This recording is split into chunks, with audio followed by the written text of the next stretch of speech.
बिस्मिल्लाहिर्रहमानिर्रहीम। अस्सलाम वालेकुम स्टूडेंट। आज हम बात करने जा रहे हैं यूनिट नंबर 13 का टॉपिक है 6 इलेक्ट्रोस्टैटिक पोटेंशियल क्या होता है। तो स्टूडेंट इस टॉपिक में आज हम पढ़ेंगे इलेक्ट्रोस्टैटिक पोटेंशियल क्या होता है, इसका यूनिट वोल्ट क्या होता है और पोटेंशियल डिफरेंस क्या होता है। चलिए स्टूडेंट बात करते हैं इलेक्ट्रोस्टैटिक पोटेंशियल की। इलेक्ट्रोस्टैटिक हम ऑलरेडी डिस्कस कर चुके हैं। वो वाली फिजिक्स की ब्रांच होती है जिसके अंदर हम स्टैटिक चार्ज को स्टडी करते हैं और उसके साथ है उस स्टैटिक चार्ज का पोटेंशियल। तो हमने बेसिकली डिस्कस करना है वो जो स्टैटिक चार्ज है जिसको हम स्टडी कर रहे हैं उसका पोटेंशियल क्या होगा, कैसे होगा, कहां पर होगा और कितना होगा। तो चलिए स्टार्ट करते हैं पोटेंशियल। ओके स्टूडेंट, एक बात हमारे पास दो तरह के चार्ज होते हैं जो हमारे डिस्कस कर चुके हैं। एक होता है पॉजिटिव और एक होता है नेगेटिव। तो हमेशा आपने याद रखना है कि जो पॉजिटिव चार्ज होता है वो हाई पोटेंशियल होता है।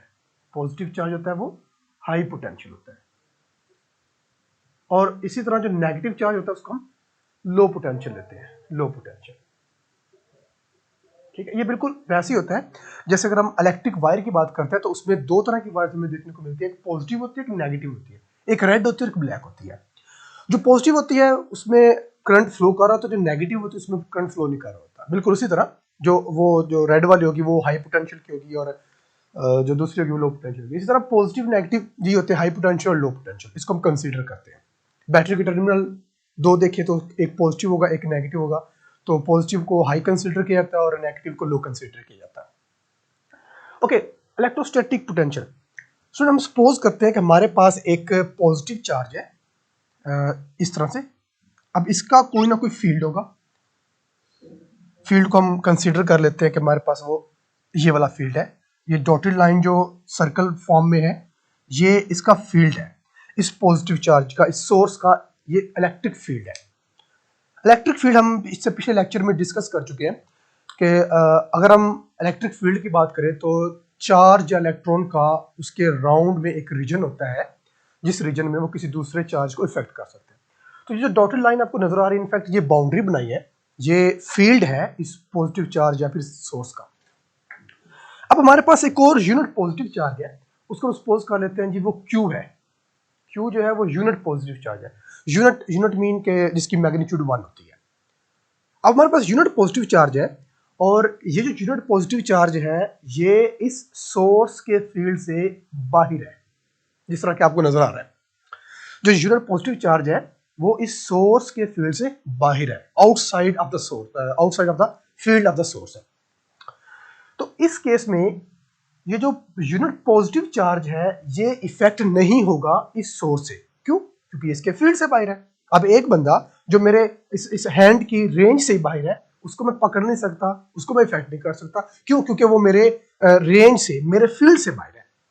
ठीक हो गया। तो इसी तरह जो यूनिट पॉजिटिव चार्ज है ये इस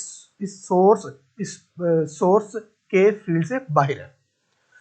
अब हमने एक और कल पिछले लेक्चर में बात पढ़ी थी कि जो पॉजिटिव चार्ज होता है उससे इलेक्ट्रिक फील्ड ऑफ लाइंस की डायरेक्शन आउटवर्ड होती है, इस तरह से। ठीक हो गया, आउटवर्ड होती है। यानी कि अब इसका मतलब ये है कि अगर अब ये पॉजिटिव है, इसमें जो इलेक्ट्रिक फील्ड ऑफ लाइंस की डायरेक्शन होगी वो आउटवर्ड होगी, कुछ इस तरह से। अब इसका मतलब है कि अगर हम कोई भी चार्ज इस सोर्स के पास रखते हैं इस तरह से, तो वो चार्ज मूव करेगा। किस डायरेक्शन में मूव करेगा? आउटवर्ड मूव करेगा। क्यों? क्योंकि इस सोर्स में से जो इलेक्ट्रिक फील्ड ऑफ लाइंस की डायरेक्शन है वो आउटवर्ड है। अगर नेगेटिव होता, सपोज करते हैं, मैं इसी को यहां पर बना लेते हैं, चले हम नेगेटिव बना लेते हैं। हमारे पास एक नेगेटिव चार्ज है तो यहां पर अब इसका ये फील्ड होगा, ठीक है, और इसमें जो इलेक्ट्रिक फील्ड ऑफ लाइंस की डायरेक्शन होगी वो इनवर्ड होगी, इस तरह से चार्ज सोर्स की तरफ होगी, inward, into the direction of the charge या to the direction of the source. अब इस केस में हम कोई भी चार्ज, कोई यूनिट चार्ज, टेस्ट चार्ज यहां पर रखते हैं तो वो किस तरफ मूव करेगा? वो सोर्स की तरफ मूव करेगा।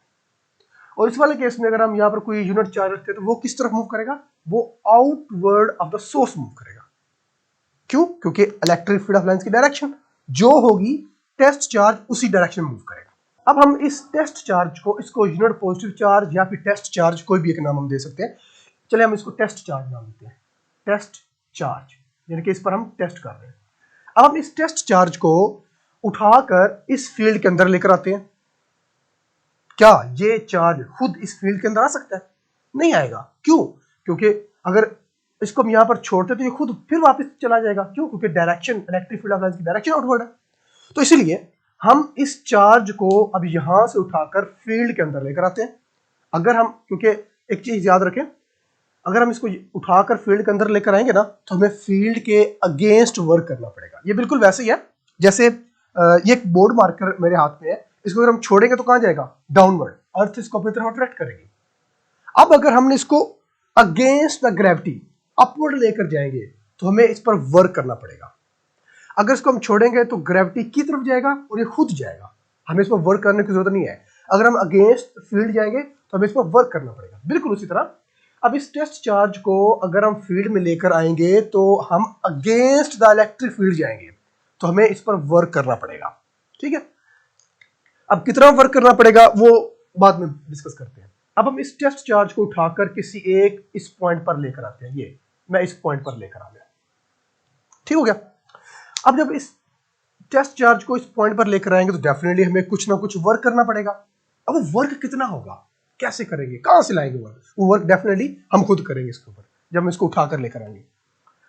अब जो वर्क हम इस पर अप्लाई करेंगे वो डिपेंड करेगा कि हम फील्ड में कितना आगे जा रहे हैं। देखिए हम एक पॉइंट ये ले लेते हैं, पॉइंट 1 है, फिर हम एक पॉइंट ये लेते हैं पॉइंट 2 है। अगर हम चार्ज को पॉइंट 1 पर लेकर आएंगे तो वर्क ज्यादा होगा। अगर चार्ज को पॉइंट 2 पर सिर्फ रखेंगे तो वर्क हमें कम करना पड़ेगा, क्योंकि जितना हम सोर्स के करीब होंगे उतना फील्ड ज्यादा स्ट्रांग होगा, उतना हमें ज्यादा वर्क करना पड़ेगा। ठीक है, मैं इसको पॉइंट 1 पर ही डिस्कस करता हूँ। ओके, जब हम इसको पॉइंट 1 पर लेकर आएंगे तो इसका मतलब हमें इस पर कुछ ना कुछ वर्क करना पड़ेगा। तो वर्क जब हम करेंगे तो इस खास पॉइंट पर लाने के लिए जितना हमें वर्क करना पड़ेगा उस वर्क को हम कह देते हैं इलेक्ट्रोस्टैटिक पोटेंशियल। चलिए इसको हम कहते हैं इलेक्ट्रोस्टैटिक पोटेंशियल को हम लिखते हैं V के साथ। V is equal to V यानी कि इलेक्ट्रोस्टैटिक पोटेंशियल। अब जितना हमने वर्क किया है किस पर? इस टेस्ट चार्ज पर हमने वर्क किया। वर्क मतलब W, वर्क हमने वर्क किया है एक खास यूनिट टेस्ट चार्ज पर। ठीक है, जितना हम वर्क करेंगे एक टेस्ट चार्ज के ऊपर इन्फिनिटी से उठाकर, जो ये वाला पॉइंट है ना, ये वाला जो कि आउट ऑफ फील्ड है, इसको हम कहते हैं इन्फिनिटी पॉइंट। इन्फिनिटी पॉइंट, ठीक है। अगर हम जमीन के, अर्थ के ग्रेविटी से बाहर निकल जाए, स्पेस में चले जाएं जहां पर अर्थ की ग्रेविटी हमें अट्रैक्ट नहीं कर सकती, उस पॉइंट को हम कहेंगे इन्फिनिटी पॉइंट। ठीक है, तो इन्फिनिटी पॉइंट से उठाकर एक खास पॉइंट पर सर्टेन पॉइंट तक लाने के लिए जितना हमें वर्क करना पड़ेगा दैट्स कॉल्ड पोटेंशियल। तो इसको हम डिफाइन करते हैं, electrostatic potential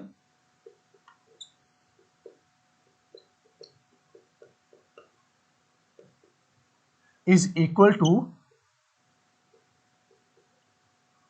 amount of work done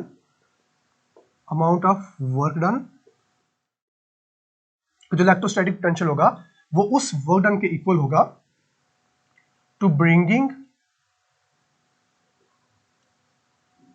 a unit positive charge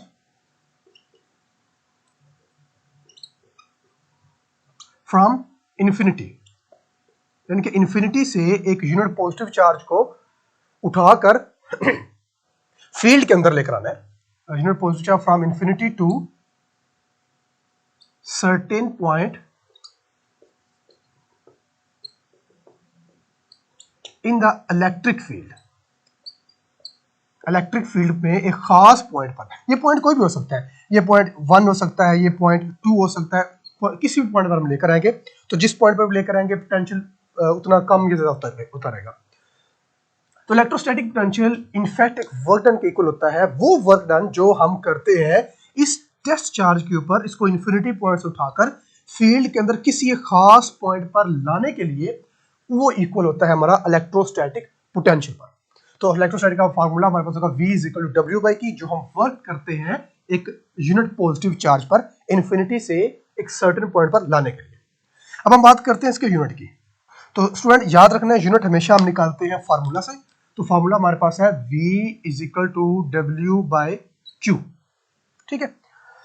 तो इलेक्ट्रोस्टैटिक पोटेंशियल, इसका यूनिट हमारे पास, यूनिट हम फार्मूला से निकालते हैं। फार्मूला हमारे पास है W/Q।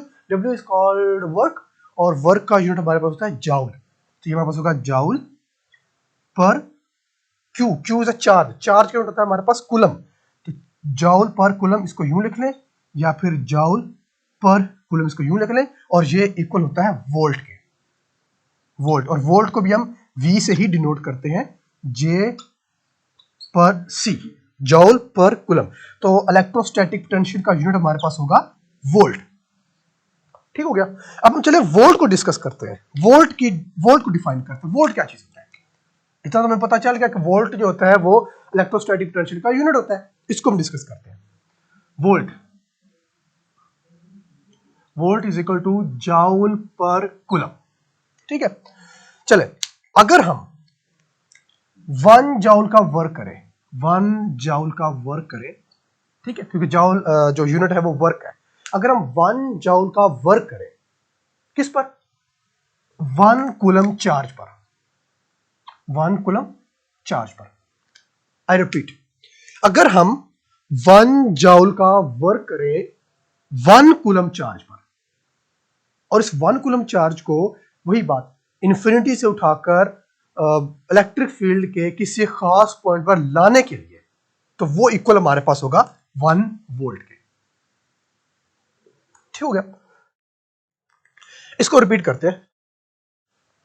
1 वोल्ट तब होगा जब हम 1 जॉल का वर्क करेंगे 1 कूलम चार्ज पर इंफिनिटी से उठाकर इलेक्ट्रिक फील्ड में किसी खास पॉइंट पर लाने के लिए, ठीक है। अगर चार्ज को बढ़ा दें, 2 कूलम कर दें, तो डेफिनेटली हमें वर्क इस पर ज्यादा करना पड़ेगा। एक हैवी चीज जितनी होती है कि उस पर जोर भी उतना ज्यादा लगता जाएगा, ठीक है। तो वोल्ट की जो वोल्ट होगा वो भी बढ़ता जाएगा, ठीक है स्टूडेंट। तो स्टूडेंट ये था हमारे पास आज का टॉपिक। ओके, इसके बाद हमारे पास है एक एक्टिविटी, हमारे पास है एक्टिविटी है। अगर पहले मैं एक एग्जांपल करते हैं। ये हमारे पास है जी अर्थ। सपोज करते हैं कि ये अर्थ है, हमारे पास अर्थ है, ये अर्थ की सरफेस है, ठीक है। यहां से हम कोई मैस ऊपर हाइट पर जाकर, जैसे कि ये मेरे पर मार्कर है, हाइट पर है, हम इसको छोड़ते हैं तो कहां जाएगा? ये नीचे गिरेगा, खुद ही नीचे गिरेगा। क्यों? क्योंकि ये टूवर्ड द ग्रेविटी जाएगा, ग्रेविटी की डायरेक्शन में जाएगा ये। जब ये, अच्छा एक पॉइंट इसको हम डिस्कस कर लेते हैं। ये पॉइंट 1 हम कह देते हैं, और ये फिर सरफेस पर आकर गिरता है, इसको हम पॉइंट 2 कह देते हैं।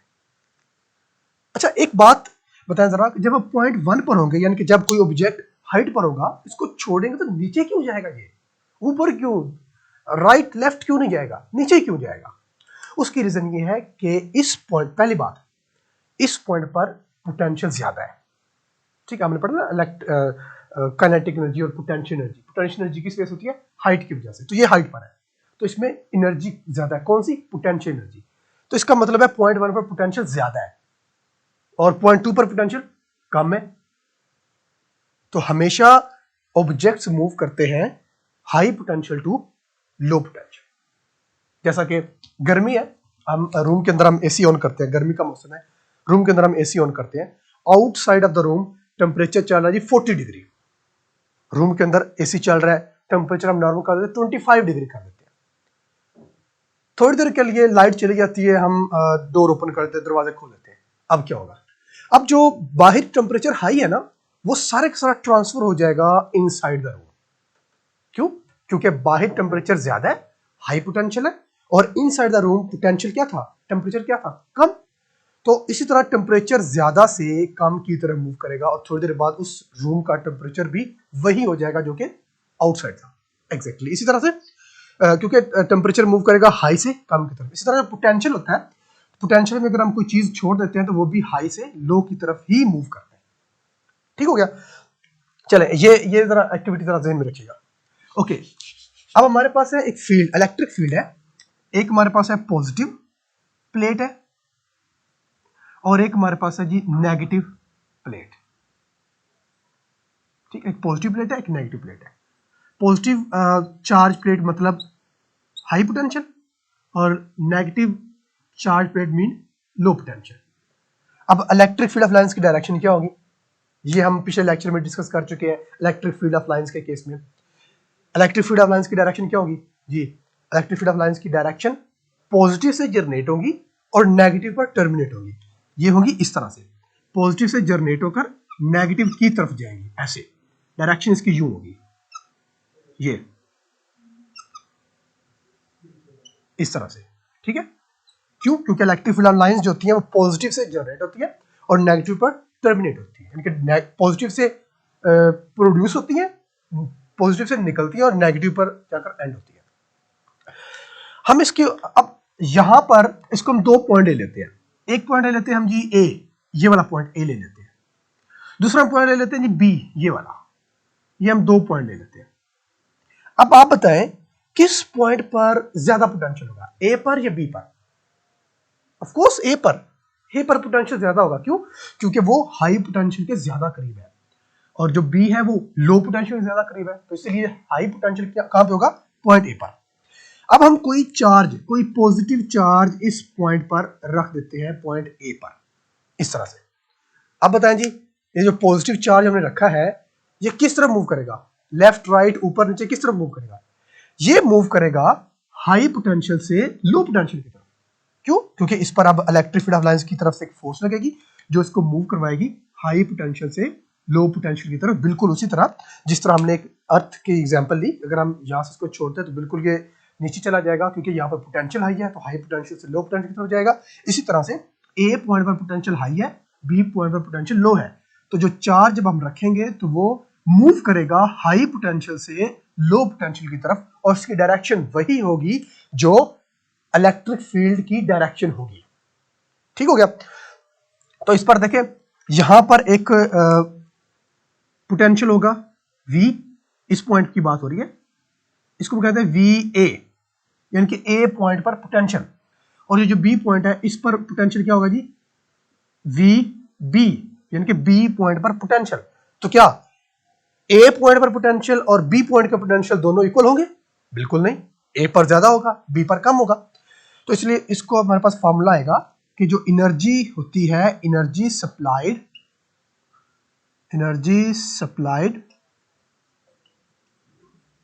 बाय चार्ज, वो इक्वल होगी, अब आगे स्पेस नहीं है तो मैं इधर लिख देता हूं, वो इक्वल होगी, हमारे पास फॉर्मूला होता है, लास्ट में मैंने पढ़ा था, इसको हम लिखेंगे V Q V। ठीक हो गया? अब देखिए, यहां पर हमारे पास पोटेंशियल 1 है, यहां पर पोटेंशियल A और B 2 है, तो इसको हम स्प्लिट करके लिखते हैं। इसको हम लिखेंगे energy E is equal to Q bracket में VA माइनस VB। ठीक है, पोटेंशियल का हमने तोड़कर लिखा, VA और VB, जो ज्यादा होगा वो पहले आता है और जो कम होता है हमेशा बाद में आता है। तो ये हमारे पास फार्मूला होगा उस एनर्जी का जो हमें ये चार्ज सप्लाई करेगा जब ये किसी फील्ड में होगा और एक पॉइंट से दूसरे पॉइंट में ये मूव करेगा। अब देखें, पॉइंट ए पर ज्यादा पोटेंशियल है, पॉइंट बी पर कम पोटेंशियल है, तो इसको हम कहते हैं पोटेंशियल डिफरेंस। ठीक है, क्या कहते हैं इसको? Potential difference. कि जब एक चार्ज एनर्जी सप्लाई करता है, energy supplied by a charge in an electric field is called potential, from one point two another point is called potential difference. ठीक हो गया? तो ये था आज का हमारा टॉपिक जो कि हमने डिस्कस किया, इलेक्ट्रोस्टैटिक पोटेंशियल। अगर इससे रेलिवेंट कोई आपको क्वेश्चन हो तो आप पोर्टल से पूछ सकते हैं। Thank you.